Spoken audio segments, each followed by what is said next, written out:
And welcome back to the Wilson Sports Network. We are here covering the Lakeman football as they achieve their road to the Ralph. They are there on Saturday at 6:30 against Southwestern, and we're here with Julian Anderson, senior receiver and corner. Julian, how we doing today? Great.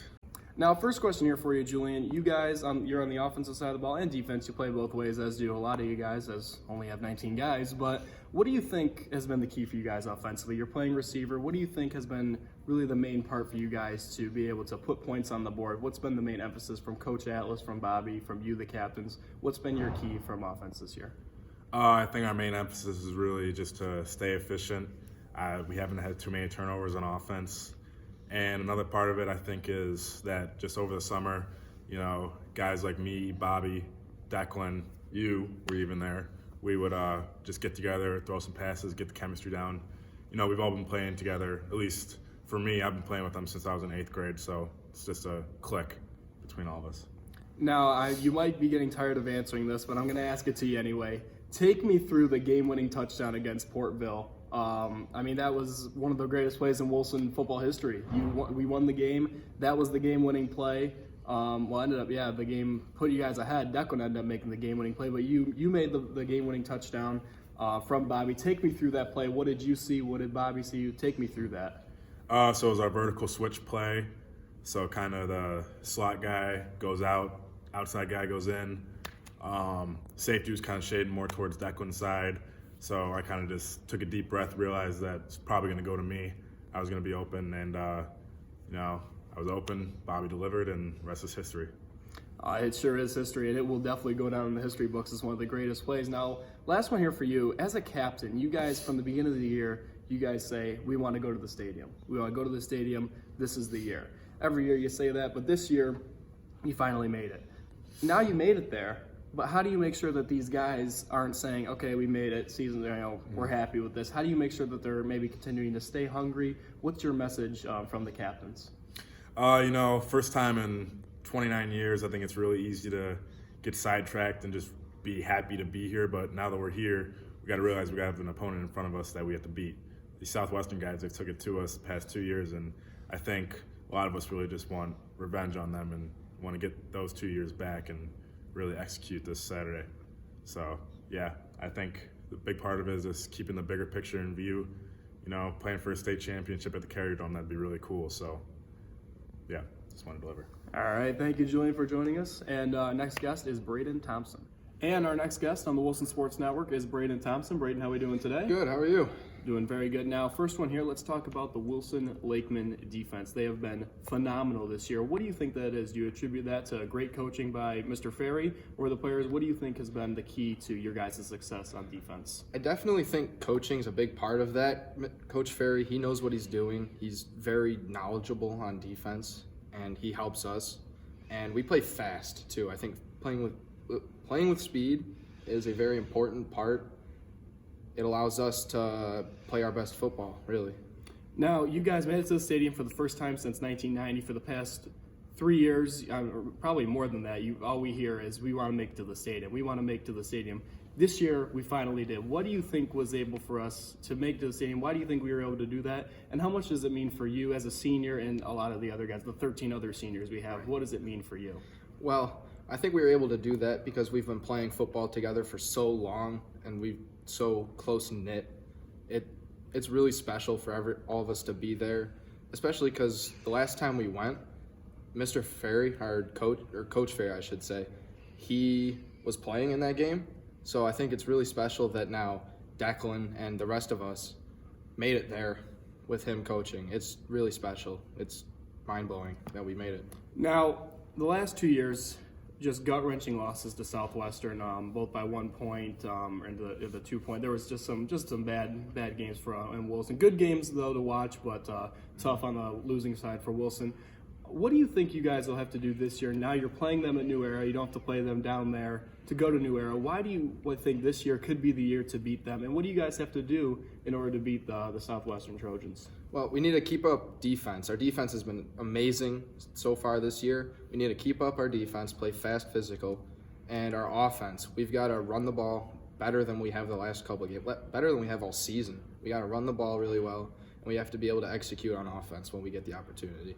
And our next guest on the Wilson Sports Network is senior Declan Ferry. Declan, how we doing? Pretty good. All right, now take me through this. We're going to start here.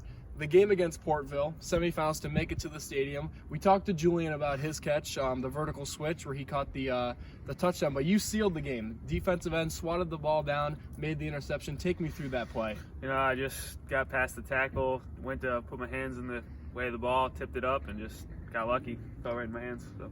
Now, you guys are now making it to the stadium, first time since 90. Last time you guys made it in 90, your dad was on the team. He was what was he, defensive end? Yeah, defensive tackle, something like that. So he's on the team, and now he has a son, and now you're on the team, and you're making it to the stadium. What is it like for you guys as a family to be able to be the two teams that have made it to the stadium? It's great. I mean, ever since we were playing youth, we were like, this is our year, senior year. We're going to be able to make it to the stadium first time. So it's just a great feeling sharing that with him, too. So.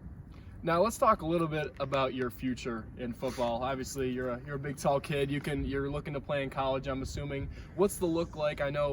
What do you want to major in college? What do you want to play in football? Tight end or DN? Take us a little bit through that. I want to major in engineering, and as for football, I don't really care where I play as long as I'm able to play somewhere. Right now, probably D2 or D3, but I'm talking to a couple FCS schools too. So.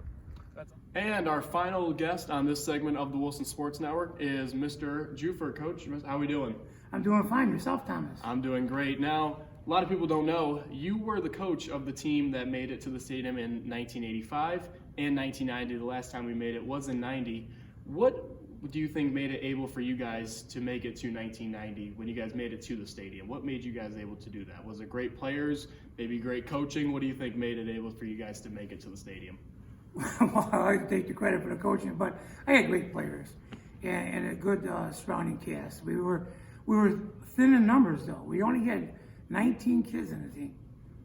19 kids, so they all participated a lot in practice, which I think helped.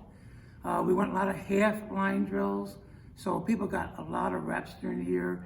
So whenever we needed anybody to fill in the position, whether it be a lineman, a backfield, whatever, we always had somebody involved in that. But it was good cohesiveness. We had a lot of talent. We had players that were all Western New York on the team. It was a fun group to coach.